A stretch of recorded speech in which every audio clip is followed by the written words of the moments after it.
Salam, salam dalam kasih Kristus. Kalau kita hari ini bisa bertemu kembali semua karena kasih dan kemurahan Tuhan di dalam kehidupan kita semua orang yang percaya. Selamat Hari Pentakosta. Hari ini kita akan bersama merenungkan kebenaran dari firman Tuhan. Sebelumnya kita akan bersama-sama untuk berdoa dan biarlah Tuhan memimpin kegiatan pada pagi hari ini. Mari kita berdoa. Bapa yang di surga, kami ucapkan syukur terima kasih untuk kasih dan kebaikan Engkau. Engkau sudah mengaruniakan bagi hidup kami semuanya, dan kami boleh bersyukur untuk kasih dan berkat-Mu. Hari ini kami akan boleh bersama merenungkan sebagian kebenaran dari firman-Mu, dan biarlah Tuhan hari ini Engkau mau menyingkapkan setiap kebenaran dari firman-Mu, dan kami boleh ya Tuhan mengerti benar-benar apa yang Tuhan katakan pada saat ini, dan biarlah kuasa Roh Kudus ya Tuhan membantu hidup kami. Kami pasrahkan semua seru doa sembahyang kami ini hanya di dalam nama Kristus Yesus Tuhanku yang ajaib dan mulia. Haleluya. Amin. Saudara yang terkasih di dalam Kristus, hari ini kita akan bersama boleh merenungkan firman Tuhan tepat pada saat ini, yaitu peringatan Hari Pentakosta. Pentakosta yaitu suatu peringatan suatu pencurahan kuasa Roh Kudus yang dicurahkan bagi kehidupan kita sebagai orang-orang yang percaya. Yang dahulunya Pentakosta suatu peringatan, yaitu suatu panen raya oleh bangsa Yahudi. Saudara, hari ini kita akan boleh merenungkan firman Tuhan. Hari ini temanya yaitu melakukan pekerjaan-pekerjaan besar. Melakukan pekerjaan-pekerjaan besar. Bicara tentang pekerjaan di dalam Alkitab, kita mungkin sering sekali mendengar untuk pekerjaan. Di dalam firman Tuhan dikatakan bahwa segala sesuatu yang dijumpai tanganmu untuk dikerjakan, kerjakanlah sekuat tenaga. Bahwa segala sesuatu yang dijumpai tanganmu untuk dikerjakan, kerjakanlah dengan sekuat tenaga. Dan apa yang dikatakan firman Tuhan, jika seorang tidak mau bekerja, janganlah ia makan. Firman ini tegas sekali menjadikan suatu disiplin dalam kehidupan sebagai orang percaya. Dan saat ini kalau kita memperingati Hari Pentakosta, suatu karya Roh Kudus yang luar biasa bagi kehidupan orang percaya. Kita akan bersama merenungkan firman Tuhan, bagaimana karya kuasa Roh Kudus bagi kehidupan orang percaya, yaitu melakukan pekerjaan-pekerjaan besar. Dikatakan dalam Yohanes pasal 14 ayat yang ke-12 sampai 14, demikian firman Tuhan. Aku berkata kepadamu, sesungguhnya barang siapa percaya kepadaku, ia akan melakukan juga pekerjaan-pekerjaan yang aku lakukan. Bahkan pekerjaan-pekerjaan yang lebih besar daripada itu, sebab aku pergi kepada Bapa. Apabila kita disuruh untuk berbicara masalah pekerjaan, pinginnya kita bekerja dengan ringan, dengan hal-hal yang mungkin mudah, dan menghasilkan suatu hasil yang besar. Dan setiap orang pasti mempunyai kecenderungan ingin mempunyai suatu pekerjaan yang besar dengan hasil yang besar. Begitu juga dalam mengikut Yesus. Inginnya bahwa kehidupan kita mengikut Yesus yaitu kehidupan yang sukses, hidup dengan lancar, penuh berkat yang berkelimpahan. Dan apa yang bisa kita kerjakan boleh berhasil, dan kita dapat pujian atau dapat jabatan, dan mungkin banyak sekali yang membuat kita sendiri merasa puas dan bangga. Namun kalau kita bersama boleh merenungkan di dalam firman Tuhan di sini, bahwa apa yang dikatakan bahwa sesungguhnya barang siapa percaya kepadaku, ia akan melakukan juga pekerjaan-pekerjaan yang aku lakukan. Saudara yang terkasih dalam Kristus, apa yang dilakukan di dalam Yesus di sini yaitu pekerjaan-pekerjaan yang Tuhan lakukan. Apakah dengan impian yang besar, hasad yang besar, hasil yang besar juga menghasilkan hal yang membuat kita ada suatu perubahan? Salahkah kalau kita punya impian yang besar, hasad yang besar, dan mempunyai pekerjaan yang besar?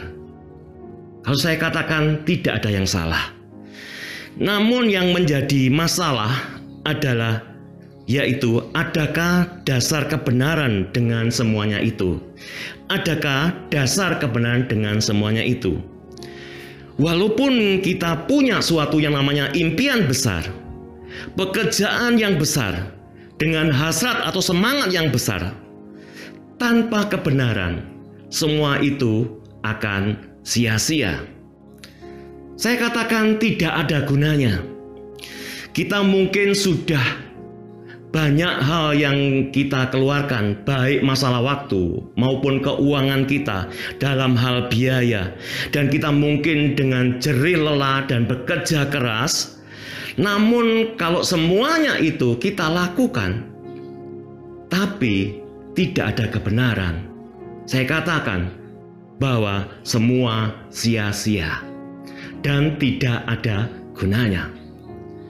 Pun kalau kita sendiri mengatakan bahwa saya merasa benar untuk itu, tapi Tuhan katakan bahwa tidak benar, justru membuat kita akan mengalami kesesatan.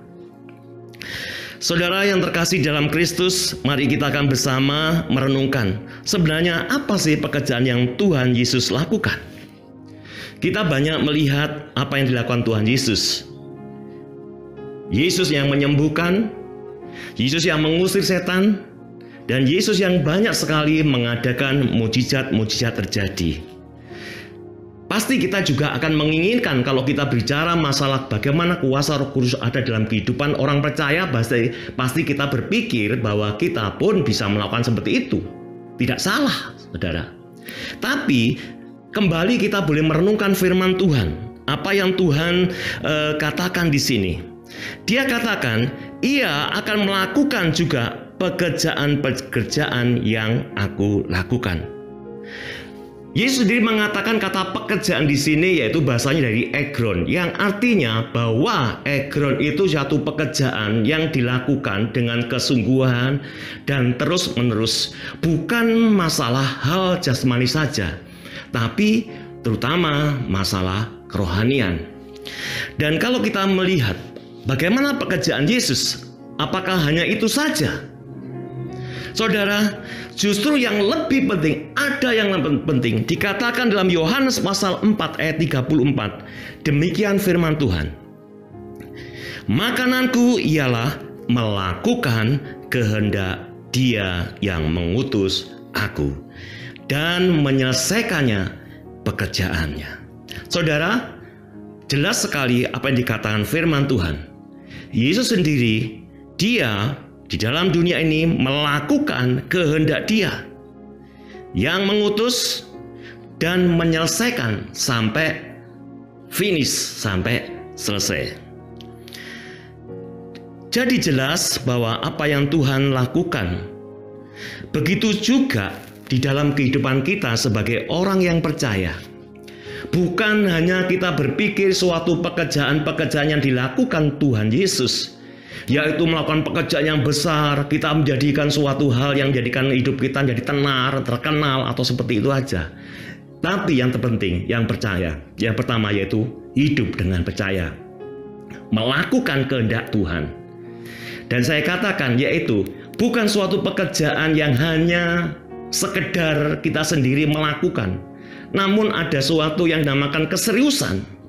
Benar-benar ada suatu semangat dalam kehidupan kita. Dan kehidupan kita tidak goyah. Apapun yang terjadi, tetap kita mengerjakan. Dan seperti Tuhan Yesus, Dia mati. Dia menderita, dia disalibkan, dan dia katakan di situ dia kuburkan, dan akhirnya dia bangkit dan naik ke surga.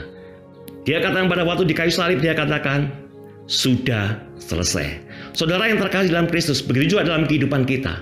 Apapun dalam setiap pekerjaan kita, terutama dalam pelayan-pelayan Tuhan, kita harus melakukan apa yang Tuhan kerjakan, yaitu melakukan kehendak Tuhan. Dan bukan hanya di tengah-tengah, namun kita melakukan hingga selesai, sampai akhir. Punya komitmen, melakukan semua dengan kebenaran. Saudara yang terkasih dalam Kristus, suatu hal kalau kita melihat banyak sekali, kalau kita melihat bagaimana kehidupan Tuhan Yesus melihat bangsa Yahudi. Mereka bisa mengatakan, dia percaya seperti itu. Dan dikatakan dalam firman Tuhan, dalam Yohanes pasal 6 ayat 36 dikatakan, sungguh pun kamu telah melihat aku, kamu tidak percaya. Bangsa Yahudi menginginkan suatu berkat. Dia menginginkan ada suatu mukjizat. Bagaimana dia melakukan suatu pekerjaan itu. Namun apa yang dikatakan firman Tuhan, sungguh pun kamu telah melihat aku, kamu tidak percaya. Saudara yang terkasih dalam Kristus, juga dalam kehidupan kita, jangan sampai kita sendiri hanya percaya karena suatu mukjizat. Bukan hanya percaya hanya sekedar kita hanya karena berkat, Tuhan memberikan berkat dalam kehidupan kita. Namun yang penting bagaimana kita melakukan yang dinamakan kehendak Tuhan. Kita mau dengar dengan apa yang Tuhan inginkan dalam kehidupan kita, peka apa yang Tuhan ajarkan bagi hidup kita. Mari kita belajar bagaimana hidup kita. Mari ngoreksi bagi hidup kita. Benarkah saya sudah melakukan kehendak Tuhan dan mau berkomitmen sampai akhir percaya pada Kristus. Yang kedua, dikatakan firman Tuhan di sini, ia akan melakukan juga pekerjaan-pekerjaan yang aku lakukan. Bahkan pekerjaan-pekerjaan yang lebih besar daripada itu. Wah, saudara, suatu pekerjaan-pekerjaan yang lebih besar. Kita mungkin berpikir, wah, mungkinkah saya melebihi Yesus? Saya katakan mustahil. Atau saya katakan gak mungkinlah kita melebihi dari karya Tuhan Yesus. Ya. Kalau kita melihat bagaimana mungkin kita berpikir, apakah lebih mulia, lebih ajaib, atau lebih dahsyat atau berhasil? Saya pikir tidaklah mungkin kita menandingikan semuanya itu. Namun lebih wajar apabila yang dimaksud dengan ayat ini adalah bagaimana kita sendiri mau rela, mau melakukan kehendak Tuhan, dan mau banyak sekali menjangkau jiwa-jiwa, dan ada pertobatan untuk dibangun. Saudara, seperti kita lihat bagaimana setelah pekerjaan Roh Kudus di dalam Kisah Para Rasul, di situ Tuhan melakukan, Roh Kudus melakukan karya yang luar biasa. Dan pertama kali Petrus dia berkhotbah, 3.000 bertobat. Tidakkah hal yang luar biasa? Saudara, di sini bagaimana Yesus sendiri mengatakan dalam kebenaran dari firman Tuhan. Apa di sini dalam ayat itu terakhir dikatakan melakukan pekerjaan-pekerjaan yang lebih besar daripada itu, sebab aku pergi kepada Bapa. Suatu alasan, suatu alasan. Kenapa berikan itu semua? Yaitu Yesus naik ke surga karena pekerjaan dalam dunia ini sudah selesai, sudah sempurna. Saudara, tergantung bagi hidup kita. Kita yang percaya, yang benar-benar melakukan kehendak Bapa. Apa yang dikatakan di sini dalam Yohanes pasal 14 ayat 15, aku akan minta kepada Bapa dan ia akan memberikan kepadamu seorang penolong yang lain, yaitu Roh Kudus. Karya yang luar biasa bagi kehidupan kita, orang-orang yang percaya. Kita diberikan, yaitu seorang penolong bagi kita semuanya. Karena Yesus sudah pergi dan Roh Kudus yang tinggal di dalam kehidupan kita semuanya. Kita tahu karya Roh Kudus setelah terjadi Pentakosta yang sebelumnya belum pernah terjadi suatu karya yang luar biasa. Dan dikatakan di sini, saya katakan ada berapa hal bagaimana karya Roh Kudus. Yang pertama, yaitu ia mengajar di dalam kebenaran firman Tuhan. Ia mengajar dalam kebenaran. Yang dimaksud di sini dalam firman Tuhan, kalau dulu orang buta, kalau dulu orang tidak melihat akan kebenaran-kebenaran firman Tuhan, pada waktu Tuhan Yesus belum naik ke surga, murid-muridnya masih justru kebingungan. Tidak ada benar-benar karya yang luar biasa. Namun setelah terjadi Pentakosta, mata mereka tercelik. Mereka yang mungkin tertutupi dengan kondisi-kondisi keadaan, namun mereka tercelik. Begitu juga dalam kehidupan kita semua orang yang percaya. Yang mungkin kita sendiri mungkin hanya mengerti gitu. Kalau itu salah, namun kita masih melakukan. Tapi oleh kuasa Roh Kudus, mata kita dicelikkan. Mata kita yang buta itu benar-benar menangkap. Ya. Makanya seringkali Rasul Paulus mengatakan, ya, banyak sekali orang-orang yang percaya matanya dibutakan. Karena mereka apa? Masih tertutup dengan ilah-ilah zaman sekarang. Saudara, biarlah kita mengundang kuasa Roh Kudus yang ada dalam kehidupan kita, yang benar-benar berkarya dalam kehidupan kita, supaya mata kita itu melihat, sadar gitu ya. Jangan sampai kita mengikut Yesus tapi tidak mengerti apa-apa. Tapi dengan kuasa Roh Kudus, Tuhan menunjukkan apa yang harus kita lakukan, apa yang harus kita kerjakan. Inilah ikut Yesus.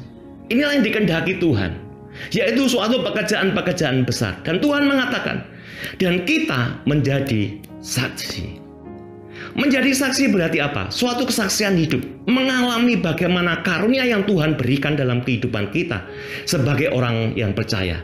Kita punya kuasa, kita punya yang dinamakan hidup menjadi suatu kesaksian hidup yang mewartakan bagaimana Yesus sebagai juru selamat. Saudara, ini tidak mudah. Namun apa yang dikatakan firman Tuhan, Roh Kudus yang akan menolong hidup kita. Kita mungkin tidak ngerti apa yang harus kita lakukan, tapi kalau hidup kita benar-benar berkenan di hadapan Tuhan, melakukan apa yang dikehendaki Tuhan, yakin dan percaya, hidup kita menjadi suatu kesaksian yang hidup. Tetap hidup dengan rasa syukur, ada sukacita apapun yang terjadi, dan hidup kita menjadi kesaksian orang yang melihat. Yang ketiga, saya katakan yaitu memperlengkapi mereka dengan karunia-karunia Tuhan. Saudara yang kasih, Tuhan bukan hanya seperti itu aja, bukan hanya untuk mereka untuk berjalan seperti itu aja, namun di sini bagaimana Tuhan memperlengkapi bagi orang-orang percaya, yaitu karunia yang Tuhan berikan. Yaitu untuk apa? Untuk melakukan pekerjaan-pekerjaan besar. Bukan hanya untuk kepentingan diri sendiri, namun kehidupan kita menjadi berkat bagi orang lain. Dan banyak orang-orang yang buta supaya bisa melihat. Melalui siapa? Melalui kita gitu. Saudara, dengan demikian semakin jelas bahwa Yesus memastikan bahwa kita pun bisa melakukan pekerjaan-pekerjaan yang Yesus lakukan. Dan lebih, bisa melakukan pekerjaan-pekerjaan yang lebih besar. Saudara, dalam mengakhiri khotbah saya katakan, hidup ini begitu bernilai, jauh daripada permata. Supaya kita tidak menyesal di kemudian hari, bekerjalah dengan maksimal. Lakukanlah segala sesuatu apa yang Tuhan kehendaki dengan serius, dan Tuhan akan melakukan dalam kehidupan kita. Dan sekali lagi juga saya katakan, bukan apa yang kita punya, tapi seberapa besar kemauan kita untuk dipakai oleh Tuhan. Ketika kita sudah melakukan yang terbaik, maka tidak ada yang perlu kita sesali. Kalau memang Tuhan menghendaki, jangan sampai kita sesali. Yang penting kita melakukan dengan serius dalam Tuhan. Walaupun mungkin pekerjaan kita tidak dihargai, mungkin bisa juga dicemooh atau diremehkan. tapi kita yakin dan pasti bahwa kita di tangannya, dan mungkin itu adalah suatu kehendak Tuhan. Kita suatu perenungan bagi kita. Sadarkah kita sudah melakukan kehendak Bapa yang di surga dan mau berkomitmen untuk mengerjakan sampai akhir? Kalau engkau mempunyai impian, bermimpilah yang besar dan benar dengan hasrat yang besar. Jangan takut melangkah, karena Tuhan tetap menyertai kita. Kesulitan apapun yang jadi penghalang dalam pekerjaan kita, tetap sabar dan setia, dan ada sukacita. Tuhan memberkati hidup kita. Amin. Mari kita berdoa. Kita boleh merenungkan setiap kebenaran dari firman Tuhan, dan biarlah kebenaran firman Tuhan itu ada dalam kehidupan kita. Bapa yang di surga, kami percaya pada saat ini Engkau ya Tuhan, sudah ya Tuhan memberikan janji-janji-Mu dalam kehidupan kami untuk boleh melakukan hal-hal, suatu pekerjaan-pekerjaan yang luar biasa, pekerjaan-pekerjaan yang besar yang Tuhan berikan dalam kehidupan kami, di dalam pundak kami. Untuk itu Tuhan, mampukan pundak kami untuk memikul itu semuanya, karena Engkau yang mengutus, dan kami percaya karena kehendak-Mu yang terjadi dalam kehidupan kami. Terima kasih Bapa. Kami ucapkan syukur dan terima kasih Tuhan, mereka yang beban barat, mereka yang saat ini mengalami dalam kehidupan kita kesedihan dan kesulitan dalam hidup mereka, dan kami percaya pada saat ini Tuhan, berkatilah mereka. Dan Tuhan, mereka bisa mengatakan bahwa Tuhan itu baik. Terima kasih Yesus Kristus, kami ucapkan syukur dan terima kasih untuk kebaikan Kau. Hai, dalam nama Engkau kami percaya, ku ucapkan syukur terima kasih.